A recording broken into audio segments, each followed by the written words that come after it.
Like, it's a battle. Life's a battle. And that was one of the wars that I needed to win in order to get in the seat that I have today.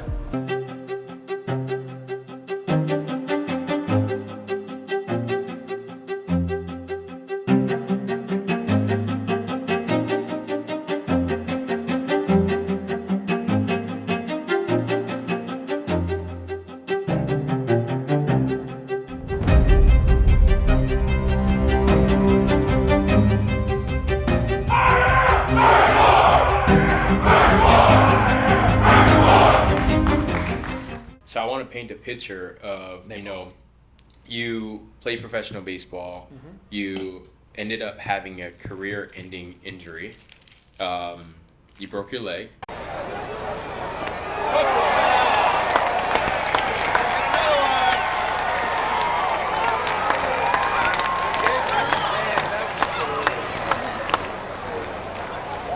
Yep. And then you had to go, let's just say, to the normal workforce. Yep. Like, what did that do? Because all this is going to play into you becoming, in the position that you're in today. But how did that mess with you, like, mentally, from experiencing something like that and then having to go and work like a normal job, being at the highest, everyone recognizes you, you're doing great things, and then now you have to go and do this? Yeah, I mean, I think it was my first.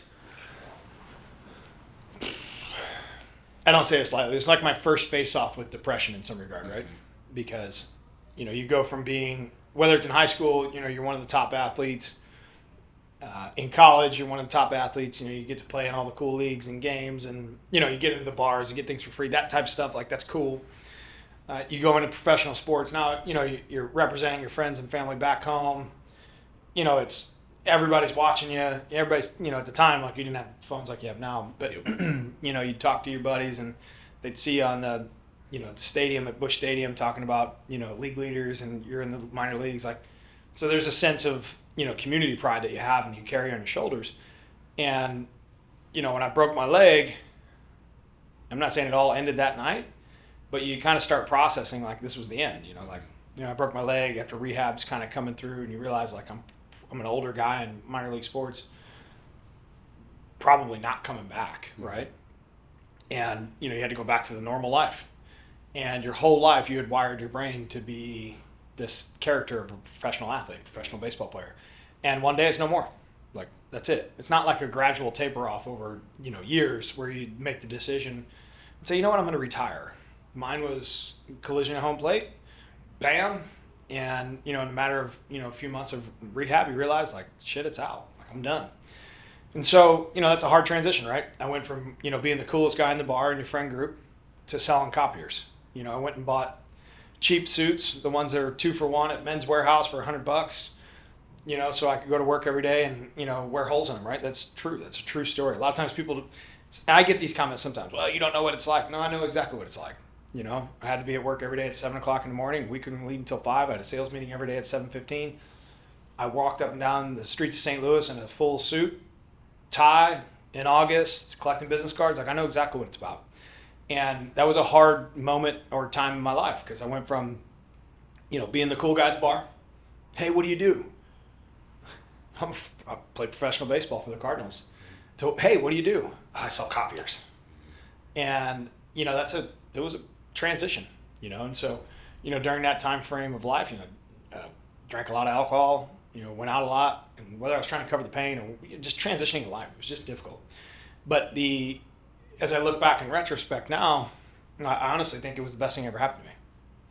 And sometimes people think that's weird, and it's like, no, I think that day was the best thing that ever happened to me, because I wouldn't be here without it, one. But two, I wasn't living the life that I'm very proud of now. I was actually a much different human, in the sense of whether it be relationships, or whether it just be self-centered, whether it just, I cared about me, I cared about what was best for me, and that was it. And looking back, that wasn't the best version of myself. And I'm glad that happened, because it allowed me to really develop and go through some tough times, some of the lows, to develop me into what hopefully I potentially can be known for is, some of the highs. That's my goal.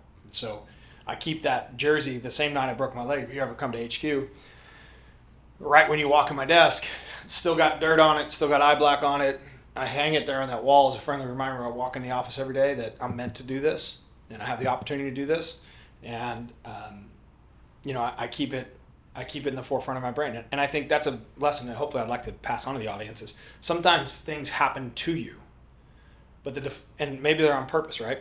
And it's how you respond to them that ultimately dictate the story. And for me, I'm going to control that story to the best of my ability. I'm going to control all the variables that I can after the noise, after the conflict, because I understand that that's what makes your life special. That's what makes your journey you. And I think a lot of times, or I know rather a lot of times, in life, what happens is things happen to us, and well, that's what happened to us. Poor me. And we fall victim to that. And I know it to be true in the sense that people do it, but I also know it to be the biggest lie because it allows people the out from having to do the work. I don't sit here with a lot of trials and tribulations. That's when I talk about scar tissue. Like, it's a battle. Life's a battle. And that was one of the wars that I needed to win in order to get in the seat that I have today. For sure.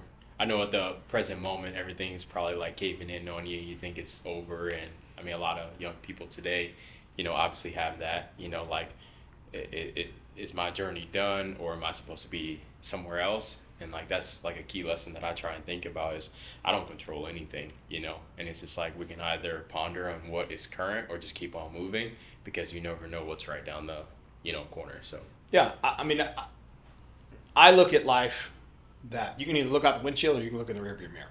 Mm-hmm. And what's happened has happened. It's back there. That's that. What's happening is out in front of you. And we can only control the decision that's out in front of us with the variables of experience, going through the lessons that are behind us. And if we learn to control those variables on what's happening behind us, it makes the decisions out in front of us a little bit easier because we have experience. And so I wouldn't be able to navigate some of the struggles that I've gone through personally, as well as I've been able to, without having gone through that experience of breaking my leg and changing my life. Mm-hmm. Because it put me in such a low, and I understand the journey out of it, that one took a long time for me to kind of wrap my head around.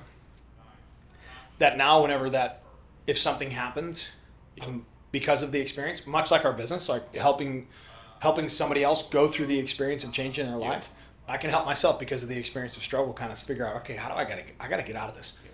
In my past through struggle, how do I get out of it quicker? Mm-hmm. And I think, that's been one of the things that has allowed me to be successful in life is I'm able to self-reflect and say, okay, hey, I'm in a bad spot. I'm in a shit spot right now.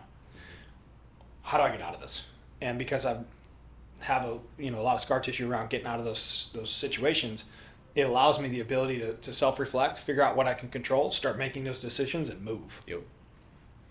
I would definitely say that's something that I've observed from you and that you do really well.